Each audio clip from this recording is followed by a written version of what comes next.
అన్న నమస్తే. నమస్తే. తెలంగాణలో పవన్ కళ్యాణ్ గారు ఈరోజు మణికొండలో తెలంగాణ జనసేన పార్టీ ఆఫీస్ ఏర్పాటు చేశాడు. ఏం చెప్తారు, ఎలా ఉండబోతుంది పవన్ కళ్యాణ్ గారు రాజకీయ జీవితం తెలంగాణలో? ఎవరు చెప్పుకోలేని పార్టీ జనసేన. ఇన్ని రోజుల దాకా జనసేన ఆంధ్ర సేన, ఇప్పుడు తెలంగాణ సేన అని ముందుకొచ్చాడు. తెలంగాణలో వరంగల్ పోయాడు కదా, ఒక మంచి పని చేయాలా, ఆ పిల్లోడి దగ్గర పోయి సానుభూతి చూపించుకున్నాలి. ఆ తర్వాత నేనేం చేయాలి అంటే ఇది ఓట్ల గురించి సానుభూతి రాజకీయమేనా? ఓట్ల గురించి రాజకీయం తప్ప ప్రజల మీద ప్రేమ ఉండి కాదు. ఏపీలో ఏం చేయలేకపోయాడు, రాజధాని చేయలేకపోయాడు. అక్కడ ప్రజలంతా నన్ను ఎట్లయినా తిట్టిపోస్తాడు. రాబోయే కాలం నాకు ఓటు వేయరు. అక్కడ ఆ పబ్బం ఎక్కడైనా ఇక వేరే రాష్ట్రానికి పోతే అయిపోతుంది కదా.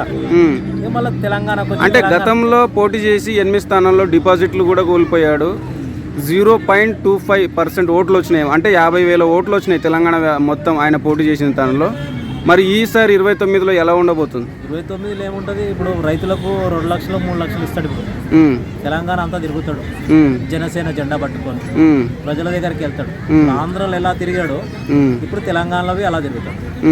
తిరిగి ప్రజల దగ్గరికి పోతున్నా, ఇక మీరు నాకు ఓటేయండి అంటే ఇక్కడ తెలంగాణ ప్రజలు ఓన్లీ పవన్ కళ్యాణ్ గారిని హీరో లాగానే చూసుకుంటారు. అంటే మొన్న మాదాపూర్ ప్రెస్ మీట్ పెట్టేప్పుడు వాళ్ళ ఇంటి దగ్గర నాకు ఆంధ్రాలోనే దిక్కు లేదు, తెలంగాణలోనే సీఎం అవుతానా అని ఒక మాట అంటాడు. మళ్ళీ ఇక్కడ పార్టీ రాజకీయాలు చేస్తాడు. ఏ విధంగా చూడాలి? రాజకీయ నాయకుడు అంటే అదే కదా, ఒక రోజు ఒక మాట, ఒక రోజు ఒక మాట, ఒక స్టాండర్డ్ మీద ఉండడు కదా రాజకీయ నాయకుడు. నాకు పార్టీ మీద లేదు, తెలంగాణ ఆశనే లేదు నాకు అన్నప్పుడు. నాకు సీఎం కావాలని ఆశ లేదన్నప్పుడు పార్టీ ఎందుకు పెట్టడం మరి ఇక్కడ? అంటే తెలంగాణ ఏర్పాటు నాకు విధానం నచ్చలేదు అన్నాడు కదా.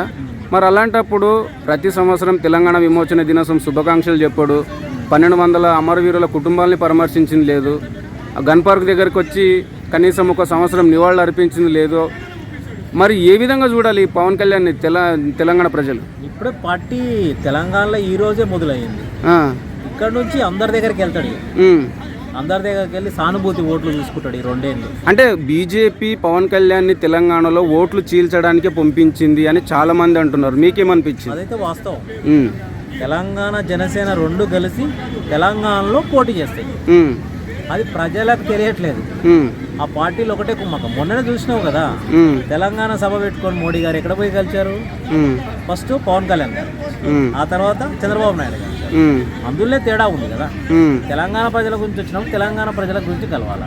అలాంటిది లేకుండా ఆ రాష్ట్రం ముఖ్యమంత్రులను కలిశాడు, ఆ తర్వాత తెలంగాణ ప్రజలను కలిశాడు. అందులోనే డిఫరెంట్ ఉంది. ఇప్పుడు కావాలని ఇప్పుడు పార్టీ పెట్టాడు, నెక్స్ట్ తెలంగాణలో పోటీ చేయడానికి రెడీ ఉన్నాడు. అంటే చాలా మంది అనేది ఏంటంటే ఆంధ్రలోనే ఏం చేయలేదు, మీరు తెలంగాణకు వచ్చి ఏం చేస్తారని అంటున్నారు. మీకేమనిపిస్తుంది? తెలంగాణలో ఏం చేశాడో ప్రజలు చెప్తారు. ఓట్లు వేస్తారా వేయరా అప్పుడు తెలుస్తుంది. ప్రజలు మన తెలంగాణ ప్రజలు ఏంటంటే హీరోయిజం వేరు, రాజకీయ విజయం వేరు. రాజకీయానికి హీరోయిజం తేడా కదా. మనం హీరోగా చూస్తాం పవన్ కళ్యాణ్, ఓటు పరంగా అయితే మనం చూడం. అదైతే వాస్తవం.